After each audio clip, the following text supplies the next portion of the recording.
इंडी गठबंधन में टिकट के पेच में अपने ही बन रहे हैं रोड़ा। आपको बता दें कि अगर अनुपमा सिंह को टिकट मिलता है तो दीपिका पांडे को नहीं मिलेगा टिकट। इस वक्त की ये बड़ी खबर सामने आ रही है। धनबाद से अनुपमा सिंह है सबसे ज़्यादा रेस में। वहीं आपको बता दें कि अगर दीपिका पांडे को नहीं मिलेगा टिकट, अगर अनुपमा सिंह को टिकट मिलता है तो इस वक्त की बड़ी खबर हम आपको बता रहे हैं। राज पालीवाल के रास्ते में खड़े हैं फुरकान अंसारी और वहीं चतरा में गिरिनाथ भी टिकट की टकटकी लगाए बैठे हैं। इस वक्त की बड़ी खबर हम आपको दिखा रहे हैं, जहां लगातार पेच फंसता हुआ नजर आ रहा है और साथ ही आपको बता दें कि अपने ही कहीं ना कहीं रोड़ा बनते नजर आ रहे हैं।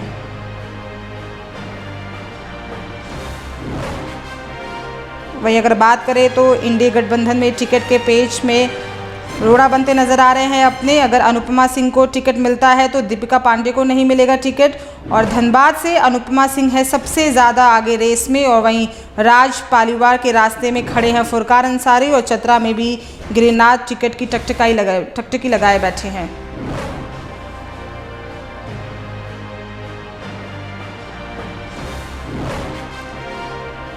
तो अहम खबर हम आपको बता रहे थे।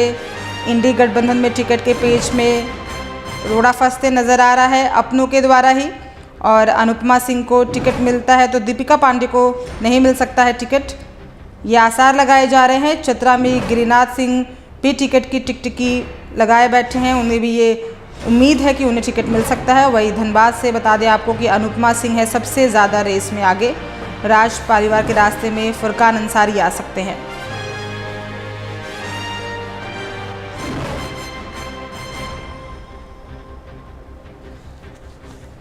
तो इस वक्त की बड़ी खबर हम आपको बता रहे थे, जहां इंडी गठबंधन में टिकट के पेच फंसते नज़र आ रहे हैं। अनुपम सिंह को टिकट मिलता है तो दीपिका पांडे का टिकट कट सकता है, ये खबर सामने निकल कर आ रही है। और धनबाद से अनुपमा सिंह है सबसे ज़्यादा आगे रेस में और वही आपको बता दें कि राज पालीवाल के रास्ते में खड़े हैं फुरकान अंसारी। चतरा में गिरिनाथ भी टिकट की टकटकी लगाए बैठे हैं। और इसी पे अधिक जानकारी के साथ हमारे वरिष्ठ सहयोगी अभिषेक हमारे साथ फोन लाइन पर जुड़ चुके हैं। अभिषेक, इंडी गठबंधन में टिकट का पेच फंसते नजर आ रहा है और ऐसा माना जा रहा है कि अपने ही रोड़ा बन के सामने आ सकते हैं, क्या कुछ अपडेट है? देखिए, इंडी गठबंधन में दिक्कत यही है कि टिकट का पेच इसलिए फंसा हुआ है क्योंकि रोड़ा जो है वो अपने ही फंसा रहे हैं। आप इसको समझिए, मैं सीट वाइज इसको समझा देता हूँ। रांची से सुबोध कांत सहाय का जो सीट है टिकट है वो लगभग कंफर्म माना जा रहा है। इससे रोड़ा थे रामटहल चौधरी के बारे में कहा जा रहा था कि भाई रामटहल चौधरी भी यहाँ से चुनाव लड़ना चाह रहे हैं। लेकिन जब कांग्रेस ने असेसमेंट किया तो उसको समझ में आ गया कि भाई रामटहल चौधरी अगर यहाँ से चुनाव लड़ते हैं तो दिक्कत जो होगी वो हो जाएगी। तो रामटहल चौधरी को इस आधार पर मनाया गया कि जो विधानसभा चुनाव है, इस विधानसभा चुनाव में चूंकि 3 महीने के बाद ही झारखंड में विधानसभा चुनाव होना है, तो विधानसभा चुनाव में रामटहल चौधरी के बेटे को दिल्ली से टिकट दिया जा सकता है। इस वादे के साथ रामटहल चौधरी जो है वो मान तो गए हैं। तो अब सुबोध कांत सहाय का जो रास्ता है वो तो साफ होता नजर आता है। अब उसके बाद आते हैं चतरा में आरजेडी लगातार दावा कर रही है कि भाई हम यहाँ से चुनाव लड़ेंगे, ये हमारी स्वाभाविक सीट है। आपने देखा भी था कि शुरुआत में सत्यानंद भोक्ता जो थे वो तैयार थे कि नहीं हम तो चुनाव लड़ेंगे, लेकिन अब सत्यानंद भोक्ता तो शांत हो गए। उन्होंने कहा कि ठीक है, गठबंधन से चुनाव लड़ा जाएगा। केएन त्रिपाठी जो है उनका नाम जो है वो सबसे ऊपर आ रहा है कि भाई केएन त्रिपाठी को टिकट मिल सकता है। लेकिन दिल्ली जा करके गिरिनाथ सिंह जो आरजेडी नेताओं से मुलाकात करके आए, तो गिरिनाथ सिंह का क्या, अगर गिरिनाथ सिंह को वहां से टिकट नहीं मिलता है तो फिर कांग्रेस के लिए मुश्किल हो सकती है, क्योंकि गिरिनाथ सिंह जो है वो अगर नाराज होंगे तो वो वोट काटने की भी क्षमता रखते हैं। वो चुनाव ना लड़े, लेकिन अगर गिरिनाथ सिंह एक आवाज कर देते हैं तो 10 से 20 हजार वोट वो सिर्फ एक आवाज में काट सकते हैं। गिरिनाथ सिंह की इतनी क्षमता है।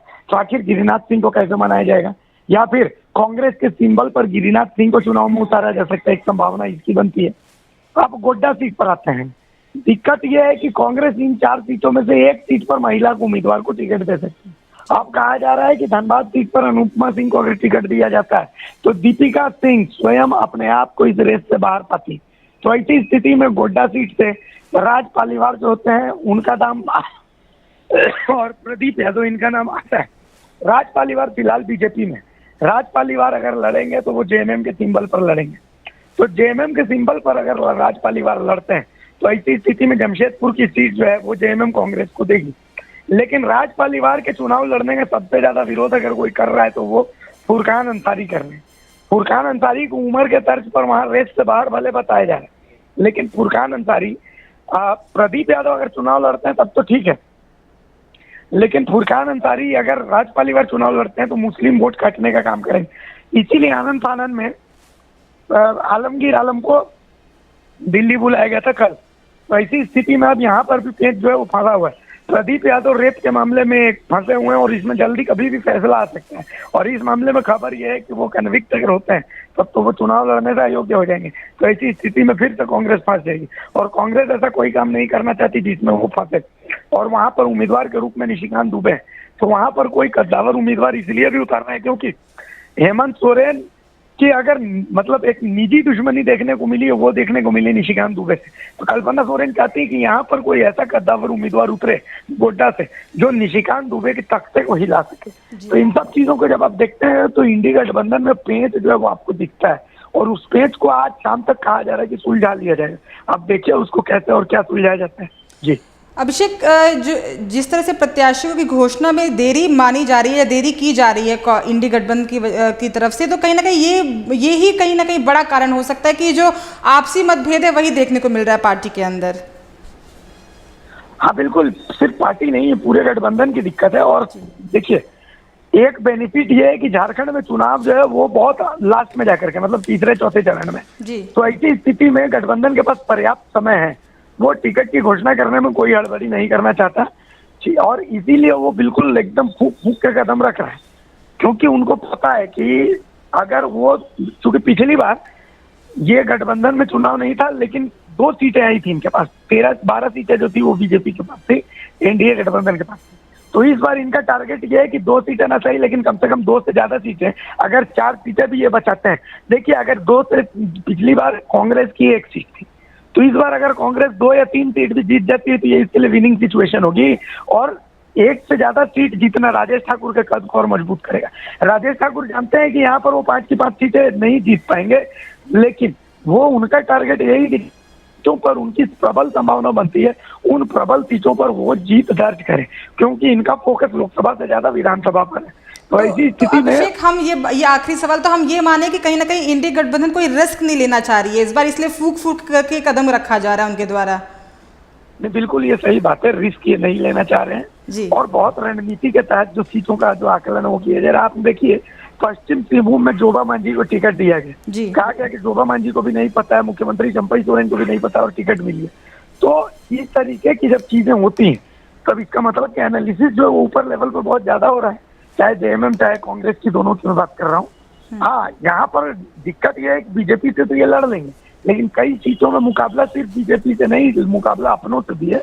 तो बड़ी चुनौती अपने ही होते हैं, क्योंकि वो अपने जो होते हैं वो अपने से वोटों की बैंक पर सेंधमारी करते हैं। तो पहली रणनीति यही होगी कि बीजेपी से तो लड़ना ही है, इन अपनों को मनाना है और अपने वोट बैंक पर जो सेंधमारी हो रही है इस सेंधमारी को भी रोकना है। तो देखिए साक्षी आगे कैसे और किस तरीके से किया जाएगा।